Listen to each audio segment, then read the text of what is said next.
would like to share with you my governance and also my systems that I want to use to be able to meet my 2026 goals. I believe that first of all, I need to pick a persona. Not vague goals like be better or be more successful, but a clear identity of the person I want to show up as every single day. When you know who you're trying to become, decisions get easier, your why gets easier. You either act in alignment to that persona or you choose not to. Second guardrail I like to choose is I define habits that support that persona. Goals are nice, but when you have a system or a habit that are actually there to shape your life and dictate where you move forward to subconsciously, instead of chasing outcomes, I focus on small, repeatable actions that compound over time and make iterative improvements over my lifetime to be able to meet them and hopefully stay consistent with them. And if I stay consistent with these habits, the results will take care of themselves. And third guardrail is I'm using the power of 3. I really enjoy using the power of 3 and adopting 3 habits, for example, not 10, not 20, not a huge checklist. 3 is simple enough to stick to, but meaningful enough to create real change. So for 2026, everything runs through these guardrails for me. Persona first, habits and systems second, and keeping everything to the power of 3 to keep it sustainable for me going into 2026. So without further ado, let's jump into my goals for 2026. And I implore you to try out these guardrails and try it out for yourself. If you have made resolutions, try to adopt this way of thinking and also this new kind of system that potentially could help you. Because I know for a lot of people out there, we make resolutions and by February, we usually tend to forget them. There's always that common saying that the gyms are always packed at the start of the month. I went to the gym yesterday and that was true. I went on the gym around the last or second last week of December and it was completely empty. So I think this is really, really true. And I really hope that these kind of governance methods and also systems are able to give you this clarity and sustainable consistency on achieving your dreams and your goals for 2026. And I'm also doing this as a self-reflection to help me see whether or not this would indeed help me for 2026. So join me along the ride. So the 3 key themes that I want to target for this year is career and education. That's the first theme. My investments and potentially business. That's my second theme. And my third theme is health and relationships. So starting off with career and education, my persona is that I want to be a senior product owner or a product owner lead by 2027, meaning that I'm aiming for promotion this year. For context, I was promoted to a product owner last year. I took 1 year to really grind, work very, very hard to get where I am at today. I believe that I'm really maturing in the role and I really want to get into the next level for 2027. Of course, this is climbing the corporate ladder and this takes a lot of hard work and a lot of dedication and consistency to be able to reach that path. And I really, really want to put in place systems and habits that allow me to reach this senior product owner role by 2027. So in 2026, I want to effectively integrate AI in my team to show productivity gains visibly by Q3. I did a previous video. If you haven't watched it yet, you can go check it out about how potentially people are always talking about AI replacing us in work. And I believe that this is coming to fruition and management really wants to use the buzzword AI. However, I really understand that AI is not used properly and it's not used distinctively in every single manner and it doesn't make sense for certain scenarios. However, I do believe that AI boosts productivity and I want to see within my team how I can show these productivity gains visibly by Q3. I want to make these measurable outcomes so I can come back to it and gauge where I'm at and also again, as I mentioned, improve and also find ways to kind of change the way that I'm doing things in order to meet my goal. I also want to consistently provide weekly, clear, transparent updates to my manager. I think one of the weaknesses that people tend to have is that they are not showing their work visibly to their managers. And I believe this is very crucial for my career, right? If you want to move up, if you want to climb, you really need to make your work very, very clear. You can be the hardest worker in the company. No one's going to recognize you unless you transparently keep your managers up to date and also show them how you contribute and how you provide value to the company. And that, in my opinion, is very, very much needed in order for you to move up in the corporation. Now, I'm not saying that everyone should do this. Some people are very happy with their role and are able to passively move up, but not in my company. In my company, there needs to be transparency, there needs to be visibility, and I think this is very important for companies who are way bigger compared to a startup or a small medium enterprise, for example.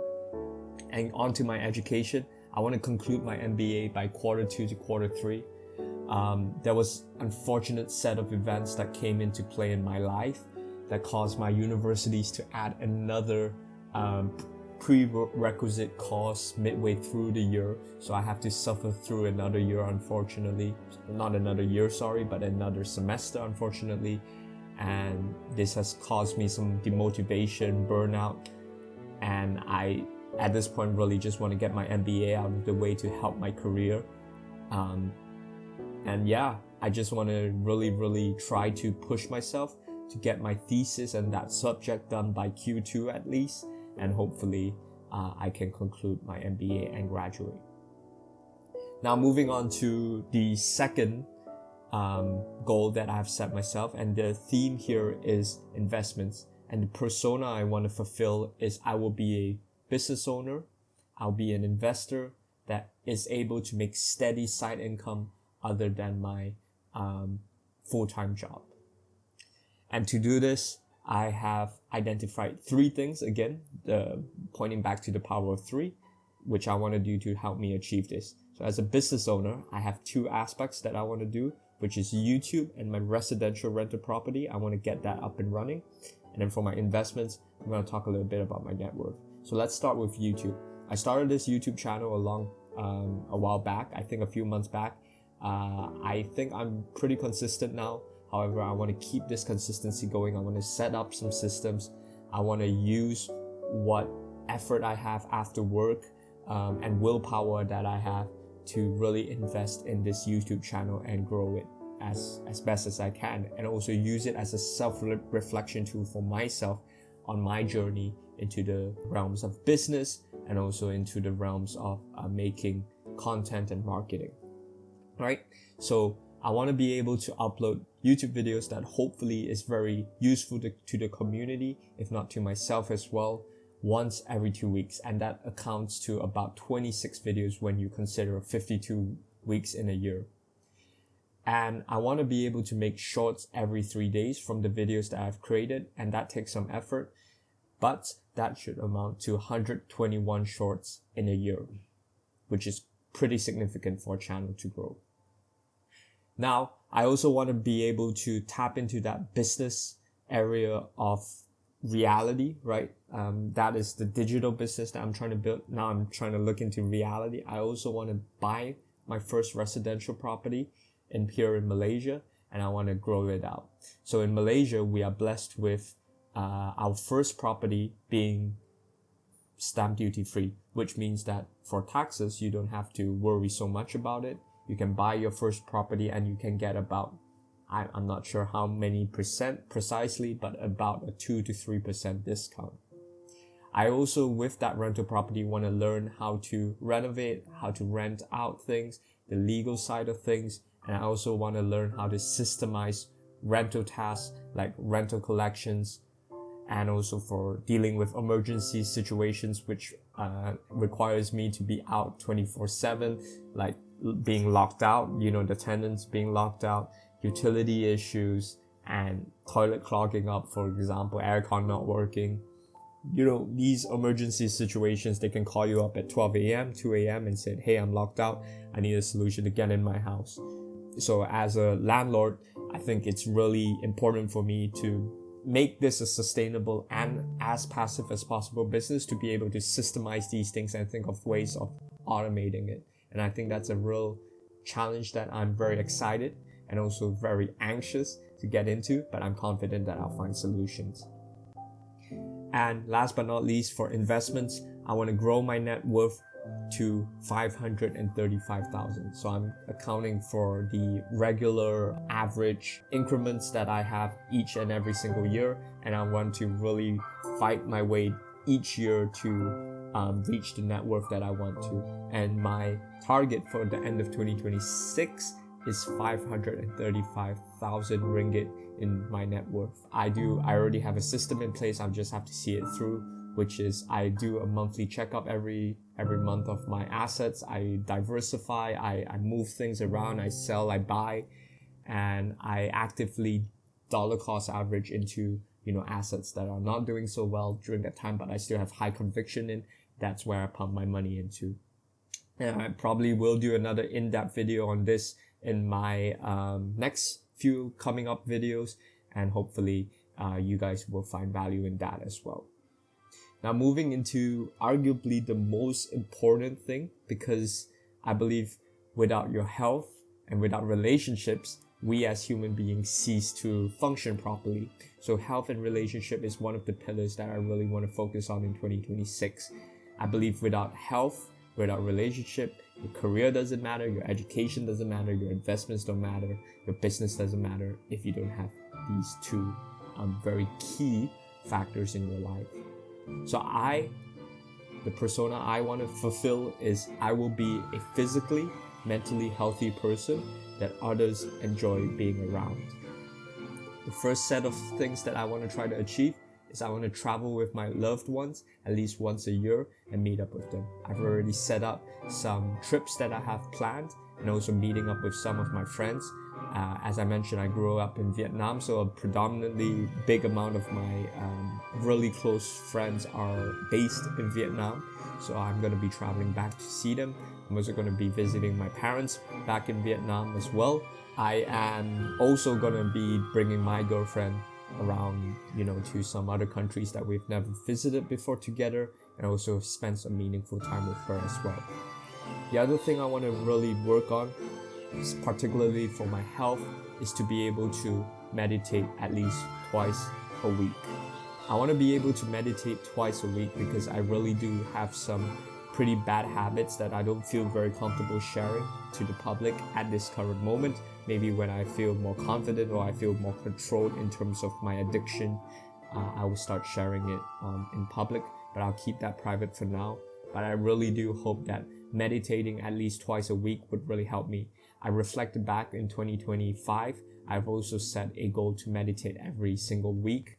I completely failed in that because meditation to me, I don't know, is it because of my ADHD or is it because I'm very restless or I'm very easily distracted?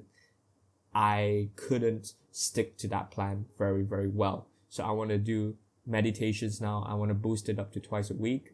I really want to block some time to be able to do it and do it very, very meaningfully. I think meditation can really, really help you. And I do have a very strong why now in why I want to quit some of my addictions. And I really do think that meditation can really help.